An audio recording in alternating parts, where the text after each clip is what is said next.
फिरोज़पुर का इंसिडेंट है। और उन्होंने बताया कि 40 साल 30 साल पहले इंसिडेंट हुआ था।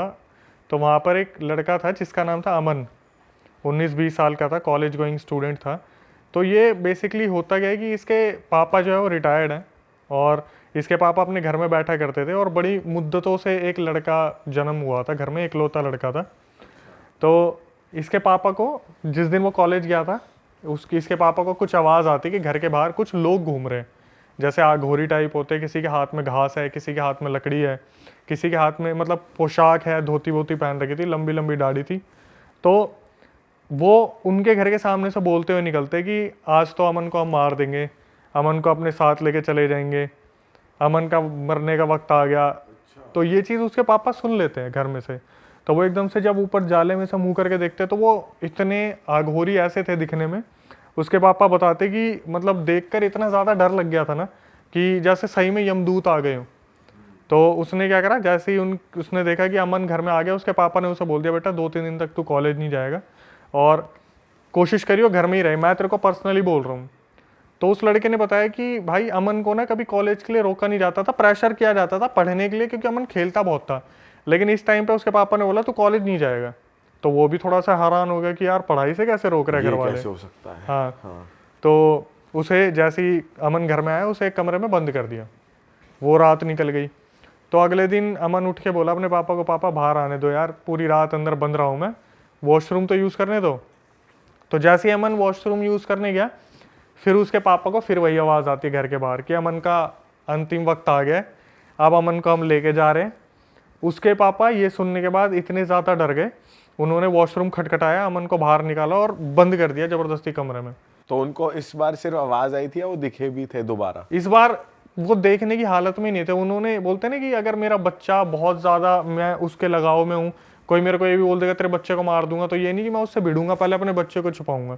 क्योंकि पहली बार उन्होंने देख लिया कि इतने दिखने में ऐसे विकराल अघोरी हैं, तो कहीं कुछ हो ही ना जाए, कुछ करवर ना दे। सही बात है। तो उसके पापा ने सुना कि वो बाहर से बोल रहे कि अंतिम वक्त आ गया उसका, बस अब लेके जा रहे हैं हम उसे। अमन को फटाफट निकाला, कमरे में बंद कर दिया। और अगले दिन जब सुबह उठा ना मन, तो उसकी डेड बॉडी मिली। अमन की डेथ हो चुकी थी। अब इसके आगे सब रिश्तेदारों को बुलाया, तो अंतिम क्रिया वगैरह होगी, दाग वाग लगा होगा। तो बोलते हैं ना कि बाप अपने बच्चे की उसमें बिल्कुल पागल हो गया कि मेरे को अमन से मिलवा दो, मेरे को अमन से मिलवा दो, एकलौता बच्चा था, बहुत मुद्दतों से मांगा था, मेरे को अमन से मिलना है। तो बोले कि उनके सपने में वो एक अघोरी आया, और उन्होंने ना समझाने की कोशिश की कि भाई वो आत्मा थी, शरीर छोड़ दिया, और हम यम के दूत थे, उसे लेने आए थे, उसका टाइम पूरा हो गया।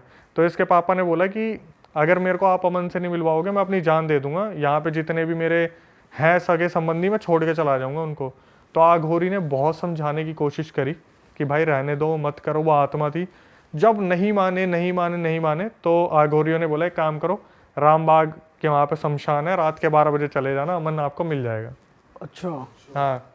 अब इसके पापा अच्छा, वो एक बात बताओ, जब रात में कमरे में बंद करा उसको, तो उसको देखा नहीं ना, उसको चेक करा रात को, बस सुबह सुबह गेट खोला, वो मरा हुआ पाया, बस ऐसा हुआ? डेथ। वो रात को अगर मिले भी होंगे, खाना वाना भी दिया होगा, तो रात को उसे इस तरीके से रखा था कि जैसे होता है ना बाहर पहरा दे रहे हैं हम, तो कि कोई नहीं आएगा, अमन अंदर सो रहा है। और जब सुबह देखा तो भाई डेथ का रीजन भी नहीं मालूम पड़ा क्या था? Heart fail. अच्छा, हार्ट फेल था लड़के का। तो मतलब उसने कोई इंस्टेंटली या तो कुछ ऐसा देखा है जिससे एकदम से हार्ट फेल हो गया। तो उसके पापा जो है जाते रात के 12 बजे शमशान में, लेकिन उससे पहले उनके दिमाग में बहुत सारी चीज़ें चल रही थी कि कहीं कोई मेरे को ब्लैक मैजिक तो नहीं हो गया मेरे ऊपर, मैं कोई वहम तो नहीं है मेरा, मुझे कोई आघोरी देख तो नहीं रहा, इल्यूजन तो नहीं आ रहे कि कहीं मैं वहाँ जाऊँ तो आघोरी मेरे को ही पकड़ ले। लेकिन रात के 12 बजे वो शमशान में पहुँचते हैं, और पहुँचने के बाद अच्छी तरीके से शमशान में घूमते हैं, उन्हें कोई नहीं दिखता। तो सामने एक पीपल का पेड़ होता है, वहाँ से आवाज़ आती है, पापा यहाँ हूँ मैं, यहाँ आ जाओ। तो अमन, वो देखते हैं अमन की आत्मा पीपल के पेड़ पे बैठी हुई है। हाँ।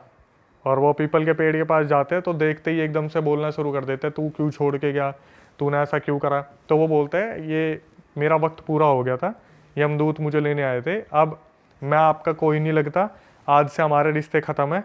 हाँ, मेरे को आपसे कुछ लेना है, इस ज़िंदगी में जो आपसे लेना था वो बकाया रह गया। तो उसके पापा एकदम से रोते रोते नीचे देखने लगते हैं। अमन की जो आत्मा होती है पूरा लंबा हाथ निकालती है जितना लंबा हो सकता है और उसके पापा के पैर में से मांस फाड़ लेती है। हैं? हाँ, और ये बोलती है कि इस जन्म में जितना मुझे आपसे लेना था, जितना आपने मुझे देना था, हमारा हिसाब पूरा हो गया। इससे पहले कि मैं आपको जान से मार दूं, अब आप भाग जाओ यहाँ से। अरे उसके मतलब पापा, अपने पापा को ही मारना चाह रही थी उसकी भाई आत्मा। सारी बात यही है ना कि आत्मा रही नहीं वो पापा बेटे की, अब कुछ शरीर छोड़ती वो आत्मा। आत्मा रह गई तो बस। वो अपना सीधा अपना मतलब ही देगी। बस उन्होंने बोला जो मुझे लेना था, जो तेरे से इस जन्म में रह गया था, वो मैंने ले लिया। अरे मांस फाड़ने का क्या सिस्टम है? अपना कुछ बकाया रह गया होगा।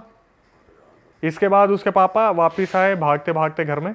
उन्होंने पूरे गांव को ये चीज़ फैल गई थी कि उधर उनके साथ ऐसा हुआ है। और मज़े की चीज़ जो थी, आज तक उसके पापा के पैर में वो जख्म है जो भरा नहीं है। बहुत जगह ट्रीटमेंट करा लिया। और ये सबूत है बिल्कुल इस चीज का। बिल्कुल। तो आपको जो स्टोरी भेजी हाँ, वो किसने, इन्हीं के किसी रिलेटिव ने भेजी? उसी गांव के लड़के ने भेजी है और ये बोला है कि भाई आप प्लीज़ नाम मत लेना मेरा, हाँ। मैं आपको पर्सनली बता दूंगा। मेरे पास तो रिकॉर्डिंग भी है। ओ जिसने भेजी, हाँ, मैं रिकॉर्डिंग के बिना काम ही नहीं करता भाई। यार ये तो अलग ही सीन था यार, लेकिन यार कि भाई मांस ही निकाल लिया पैर का सीधा। उसके बाद कभी सपने में कुछ नहीं आया फादर के, और कभी कुछ आगे कुछ नहीं हुआ?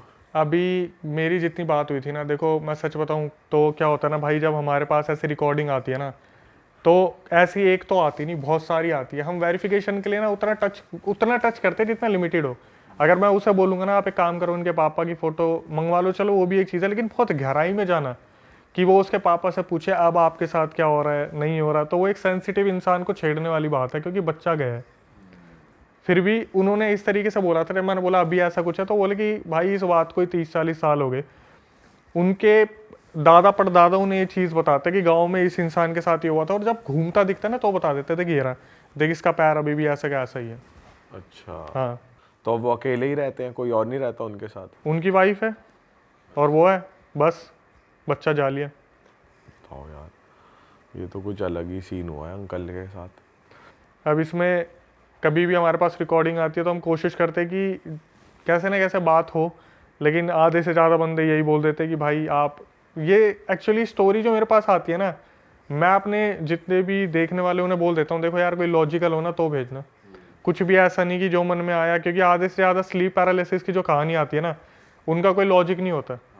नहीं बट ये वाली इसका लग रहा है कि ये तो है। किसी के साथ रियल इंसिडेंट हुआ है। स्लीपिंग पैरालिसिस तो किसी के भी साथ हो जाता है। अरे वाह, आपने ये वीडियो यहाँ तक देख ली भाई, तुमने हमारी मेहनत सफल कर दिया। तुम ही लोग हो असली रियल हिट।